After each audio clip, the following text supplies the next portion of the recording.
we're joined now by our friend and one of the most well-regarded urban warfare experts, John Spencer, who's live with us. John, good to have you on this unfolding story, a piece of history that has taken place. The warfare is actually unfolding even as we bring our viewers this broadcast. But I want to first ask you, before we talk about what lies ahead, John, I want to ask you about your assessment of the operation so far. Epic Fury, Roaring Lion, what did you think of it? John, welcome. Hi, Shiv and Vishnu. It's great to see you guys. I wish we could meet under other circumstances.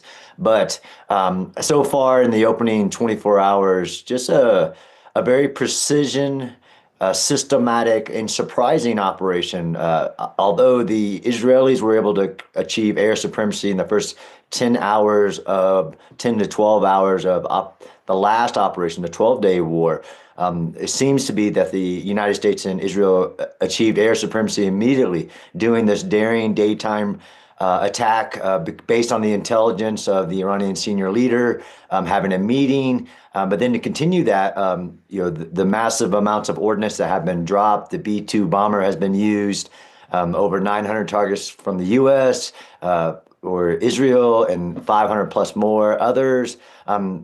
It's impressive, but like you were just talking, the amount of counteraction that Iran has taken almost to every neighboring nation, Arab nation, and hundreds of cruise and ballistic missiles and drones sent at these countries that weren't even involved. I'm surprised at that. It almost doesn't, for me, it's not a rational move by the Islamic regime. Not sure who's in charge right now, with the Minister of Defense killed, the new head of the IRGC, who's only been in for a couple of months, 40 senior leaders. And if you remember, Shiv, during the 12-day war, 30 Iranian senior leaders were killed. So this is another 40. It's impressive, a lot of surprises, and a lot waiting to see. I know you talked about the Straits of Hormuz, that being a very strong interest. And I stayed up to watch the president's comments, which I think are very important. A lot of people speculate about what the United States and Israel's goals are. If you go to President Trump's speech, it's very specified on what the tasks are and how regime change is a byproduct, but it's not a regime change operation, because very few times has that happened by air alone to have worked. But John, tell me, are you surprised at the volume and the firepower of the Iranians, who clearly continue to fight? No, not necessarily. We knew after the 12-day war that they were 24 hours, 7 days a week, trying to get their ballistic missile program back up and running, believed to have 2,500 missiles. It's a very large country, as you know, and the ability for the United States and Israel to eliminate that ability to counterattack completely. But it seems to be, and this is why, while they have sent over 100 missiles towards Israel, it's nothing compared to what they did in April of 2024, October of 2024, and June of 2025. It seems to be that they are basically taking not the easy targets. There's nothing easy in war, but the closer range targets like UAE, Qatar, Oman, Kuwait, Bahrain, Saudi Arabia. They even fired a shot at Jordan, which is a lot farther away.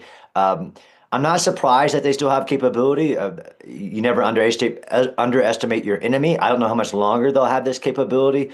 And again, to attack all these other countries, it's almost like self-defeating, because they, to this day, even after attack, have stayed out of joining the operation, as in allowing their bases to be used or contributing aircraft or munitions. So I'm not surprised that I thought it would be much worse, to be frank.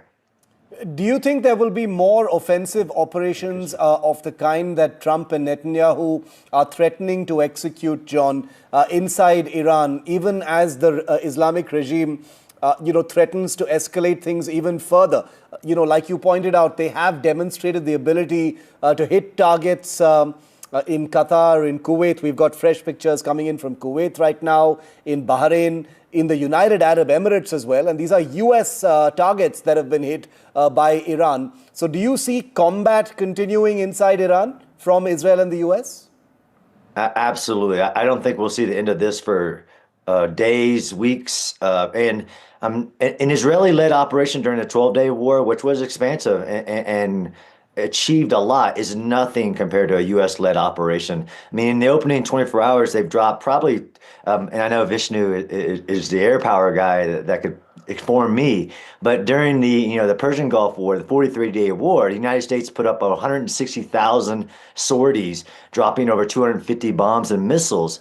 A U.S.-led operation is night and day to what was seen in the past of an Israeli-led operation. The United States could unleash a lot more, and I think that's going to continue, but very precision, very systematic, as the goal, of course, is not to target civilians, unlike some of the civilian targets that you just talked about being hit in some of these countries.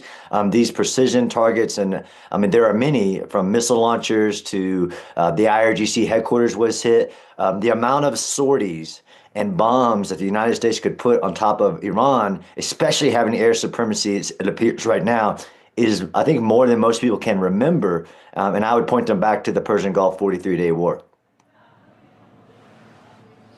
You know, John, my sense is that it's just a matter of time before Iran runs out of ballistic missiles. America should be able to outlast them. Also, Iran, even though they are expending their interceptor missiles at a very, very fast pace indeed. But the cynic in me says that since Israel and America are not indiscriminately targeting or hitting every place in Iran, they're only taking out select military targets. That alone may not set the conditions for a groundswell to enact real change. The Iranians of today, got a provisional government in place. They're going to be naming their big leader in the next 24, 48 hours. I get that they're going to be militarily striking nonstop, but since they aren't indiscriminately striking, how is there going to be regime change? Yeah, it's a great question. And this is, I think, the combined power of Israel and the United States can't be underestimated. And what Israel brings to the table is that deep intelligence penetration and capabilities that they showed during the 12-day war, right? They texted the entire senior command of the IRGC to have a meeting, thinking, and they thought it was themselves. And then Israel blew up that meeting and killing over 20 senior leaders. I wouldn't want to be an Iranian leader making my name the new leadership. We saw during the 12-day war, if a general was assigned, that general's replacement was killed. So I think these continued decapitation strikes will progress and continue, and we have seen that. Plus the CIA and the Mossad working heavily to try to get to those different powers and fractures even within the IRGC, from the old guard to the new guard, getting defectors to potentially be a part of something new, which is a part of these type of large-scale operations and what you'd want to see. So I don't think military targets are the only thing on this target list. I think all of these leaders, and there's a lot of psychological warfare as well going on, saying, look, you're next. You probably should leave the country, things like that. That doesn't always make the news, but we know it's happening. Final question, John. Do you see this as, when you said combat will continue for the next few days, it's going to be in the nature of what we've seen over the last couple of days, mostly these limited exchanges, or do you see a significant escalation? No, I think that what is currently happening, although increasing in the defensive capabilities, so to protect our allies, the Gulf states, all American allies with American installations or not. They are targeting like all of the airports in these countries. I think you'll see potentially more defensive weapons, but the offensive weapons, the precision of them, and basically the missile launching hunting operation, the senior leader hunting operation. I don't know if the numbers of sorties and the numbers of bombings will drop, but I think it's working, right? I think it's been pretty effective. We heard two different names of the potential stand-in government. We had the Iranian version of Baghdad Bob yesterday morning, was basically saying nobody's dead, everything's okay. I think they're trying to put on a good front, but I think the operations would continue like we're seeing, 24-hour precision strikes against anything that can be seen by a vast array of satellites that the United States and now Israel has over Iran.